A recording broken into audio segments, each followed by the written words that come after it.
Good day. Is year 2200 a leap year or an ordinary year? That will be our lesson today. In this video, we are going to determine if the year is a leap year or a non-leap year. By the way, a non-leap year could be called as an ordinary year. Our first question is year 2200 a leap year or an ordinary year? How can we determine if a year is leap year or not? When the last two digits ending in 00 is divisible by 400, the year is a leap year. Finally, when the last two digits not ending in 00 is divisible by 4, the year is a leap year. Here are some of the examples.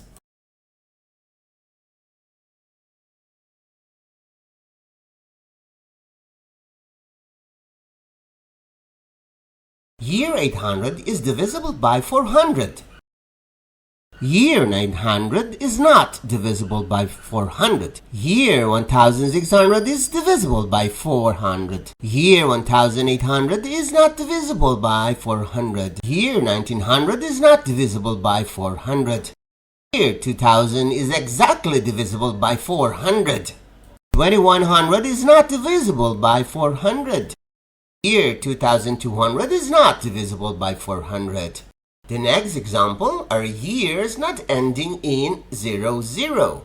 For years not ending in 00, the last two digits must be divisible by 4 if they are leap year.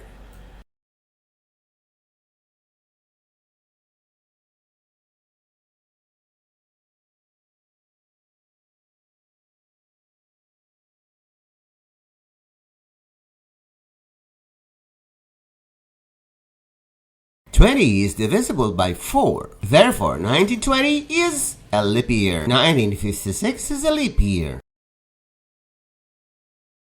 1959 is not a leap year.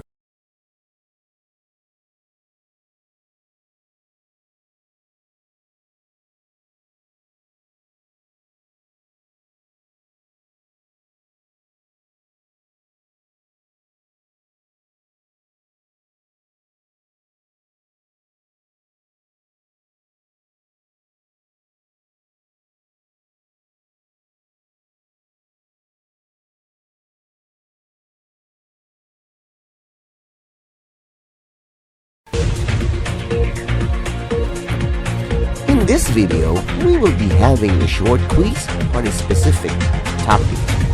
It is shortened to 10 items only, and you are expected to finish in 30 seconds. There will be no answer keys, for they will be discussed with your teacher. Label your answers with the video ID and the date when you took the quiz. Good luck! This project is brought to you by I Volunteer for Filipino Children. Ito ay libreng serbisyo mula sa inyong lingkod para sa kabataang Pilipino. Para makamit ang tagumpay, kailangan tulong-tulong tayo. Upang maging epektibo ang iyong pag-aaral, kailangan i-monitor ninyo ang speed ng bawat take ng exam. Ready? Item number 1.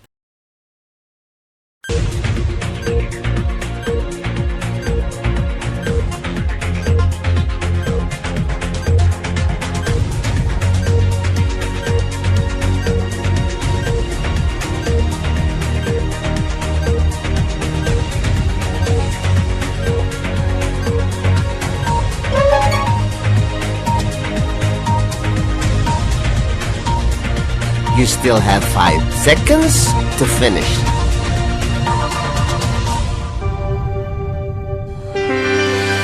Item number 2.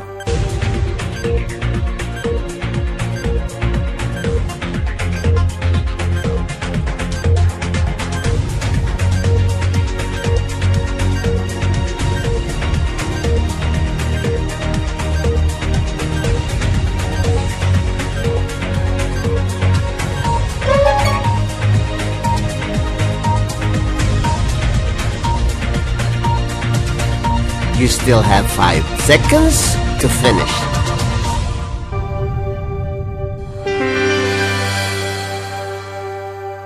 Item number 3.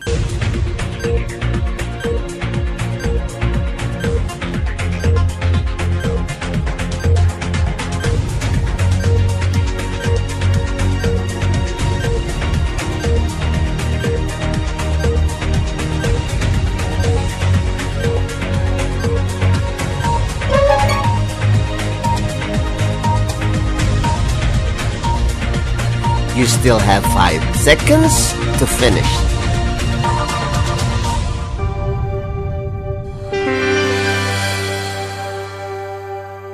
Item number 4.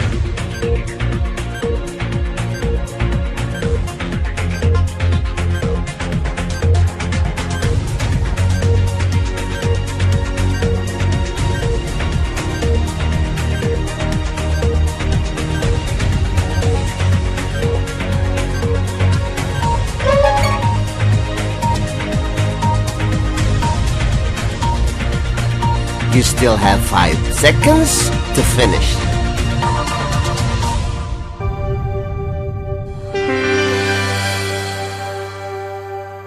Item number 5.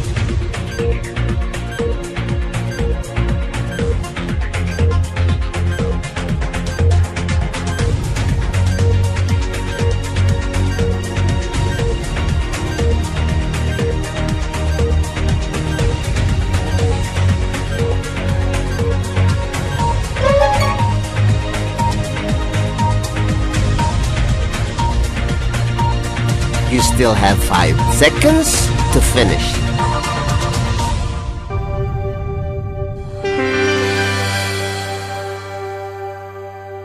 Item number 6.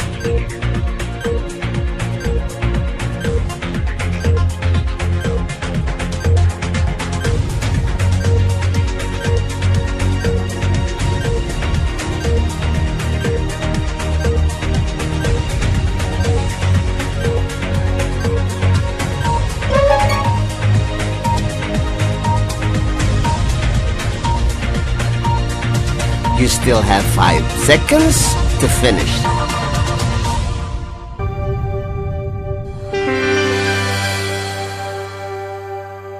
Item number 7.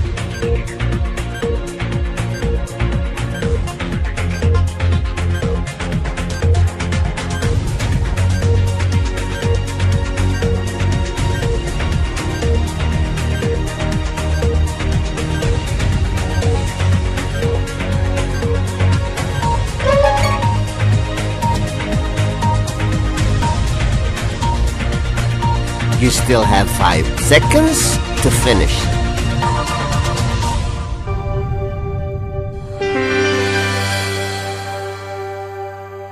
Item number 8.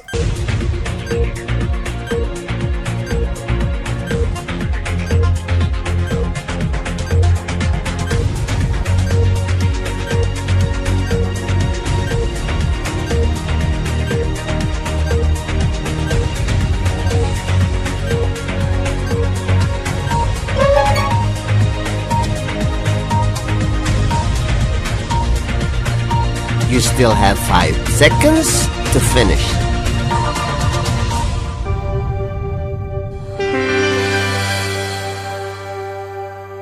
Item number 9.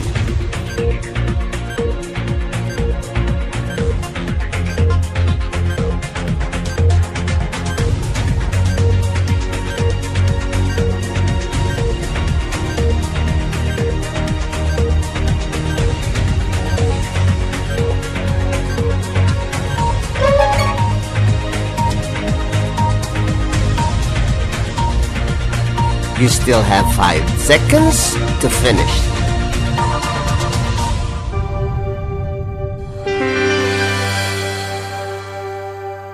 Item number 10.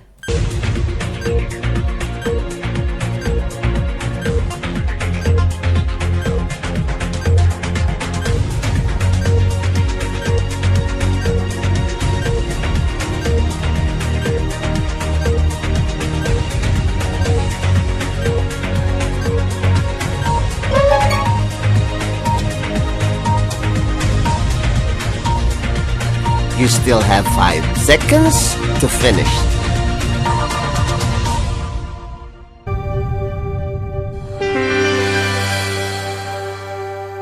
Congratulations! Now let us wait for your teacher to discuss these items. This project is brought to you by I Volunteer for Filipino Children. Just remember, this is my personal advocacy and it is free. Anyone may join. Hi, I'm Lloydie Andrade, a grade 3 student of the Little Sparrow Pedicure Center, Lipa City, Batangas. And I'm proud to say that I am a IVFC kid. Thank you, IVFC, and to our hardworking teacher, Edu Agdepa. Maraming salamat po sa matiyaga niyong pagtuturo. Nakuha ko po ang Gold Award sa IVMO. Sa mga gusto pong matuto at maging mabilis sa math, tara sa IVFC! Hello, I'm Philip Sigpi Onigo, a grade 4 student from Los Baños, Laguna, and has been an IVFC student for 3 months. Thank you, Sir Edward, for teaching us different math skills. I am able to get medals from 3 Vedic competitions, 1 silver and 2 bronze. Keep on teaching kids like me. Thank you and God bless. Ako po si Karen Season Gordula, lola po ni Sak Harvey Gordula ng Los Baños, Laguna.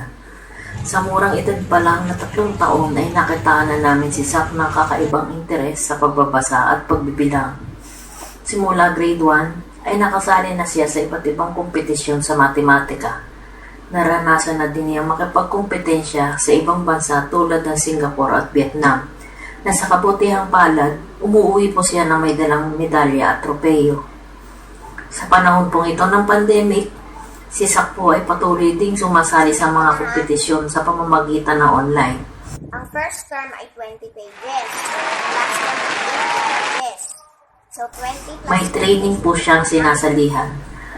Ang IVFC na hanggang ngayon ay patuloy pong nagtuturo ng iba't ibang teknik sa matematika po ng libre. Opo, libre po. Sa panahon ngayon, wala na po atang katulad ng IVFC na matiyagang nagtuturo ng walang bayan. Kaya salamat po kay Sir Edward Agdepa, ang mentor ng mga kids ng IVFC, sa paglinang ng kanilang kaalaman sa panahon ng pandemya. Patuloy pa po silang tumatanggap ng mga estudyante na willing pong matuto ng walang bayad. Salamat po ng marami, Sir Edward. Salamat, IVFC. Mabuhay po kayo. Malaki po ang aking pasasalamat at ng aking mga magulang kay Sir Edward sa bumubuo po ng IVFC sa malaking tulong na ibinigay po nila sa akin. Sa mga bata pong may angking galing, ngunit walang kakaya magbayad sa mga tutorial, andito po ang IVFC. The last but not the least, the top one in junior category, Sak Harvey Gordula. Hi, my name is Matthew A. Demokito, 8 years old, from Lipa City. Kuya, nakuha mo yung silver! Congrats, Kuya! Thank you! Nung nalaman ko po ang result ng first IVMO, sobrang saya ko po. Napatulan pa po ako sa bed namin. Kaya natapos naman po kay Sir Edward. Matsaga niya po, pagtuturo at pagtutuin niya po sa amin ng libre. Kaya po sa mga gustong maging matinig sa math, tuloy na po kayo sa IVFC. Thank you, Sir Edward, for your dedication, patience, and time for mentoring Elijah and all the IVFC kids. It means so much to us parents. We are very lucky to be part of your IVFC family. Your advocacy to help children to be their best in solving math problems is very helpful. Thank you very much and God bless. Thank you po, sir, sa matyagang pagtuturo sa amin araw-araw. Madami po ako natutunan na technique simula sa mali po foremost IVFC. Ito po ay nakatulong sa akin na makakuha ng Gold Award sa Vedic Math Competition. Huwag po sana kayong magsasawang magturo sa katulad naming kabataan. With much pride, I am presenting you the IVFC kids who were awarded in the first International Vedic Math Competition, which was held last September 11, 2021. First one is Lindsay Magadi. Hello everyone, my name is Lindsay S. Maganda from Guevara Elementary School. I am 10 years old. I live in Guevara, La Paz, Tarlac. Thank you Sir Edward for being a good mentor. Inspire me to study hard and dream big. And thank you IVFC family. Sabi mo nga po Sir, walang hihinto hanggang walang hinto. Sir Edward, thank you so much. Kaya mga kids, join na kayo sa IVFC Free Math Tutorial by Sir Edward Agdepa. Magandang araw po sa inyong lahat. Ako po si Ginang Rizalyn S. Magadya. Lubos na nagpapasalamat sa I Volunteer for Filipino Children IVFC na kung saan ang aming mentor ay si Sir Edward Agdepa. Ako nga po pala ay taga La Paz, Tarlac. At Sir Edward, maraming salamat po sa inyong pagtatyagang pagtuturo sa aming mga anak. Ang sabi niyo nga sa aking anak na walang hihinto hanggat walang ginto. Kaya sir, ito na nga po ang first Vedic Mathematics Olympiad na kung saan may 11 countries ang nag-compete at napabilang po si Lindsay na makakuha ng Gold Award nang dahil po sa inyo yan sir. Kaya maraming salamat po. Join na po kayo sa IVFC Free Math Online Tutorial ni Sir Edward Agdepa. Malaking bagay po ito, lalong-lalo na po ngayon, panahon ng pandemic. Meron na po kaming mahigit 1 taon. Patuloy po kaming nag-aaral, ang aming mga anak, at nanonood sa kanyang YouTube channel, Edward Agdepa po. I-follow nyo lang po yon. Magandang exercises po ng mga bata, lalong-lalo na yung sa mga gustong makipag-compete sa mga international. Kaya Sir Edward, malaking bagay po ang advocacy ninyo sa IVFC. Maraming salamat po at naway marami pa po kayong matulungan ng mga bata at maturuan. Maraming salamat po. Stay safe always po and we love you. God bless po Sir Edward. Now, let's call the other winners. Sandra Joseph Gaan of Valencia City, Bukidnon, bronze medal. Philip Sid Onigo of Los Baños, Laguna, bronze medal. John Lemuel Zapuanta of Caloocan, silver medal. Kathleen Stevan of La Paz, Tarlac, silver medal. Ethan Way Blanco of Capas, Tarlac, silver medal. Ray Matthew Democrito of Lipa, Batangas, silver medal. Another silver goes to Tommy Stephen Sarmiento of Los Baños. Lori J. Andrade of Lipa, Batangas, gold medal.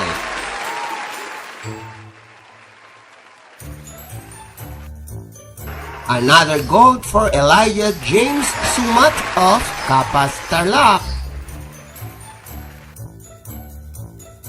Gold for Lindsay Magadya. The last but not the least, the top one in junior category, Zach Harvey Gordula.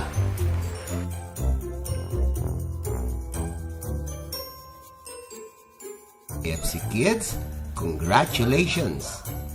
Ipagpatuloy ang nasimulan at huwag hihinto habang walang ginto.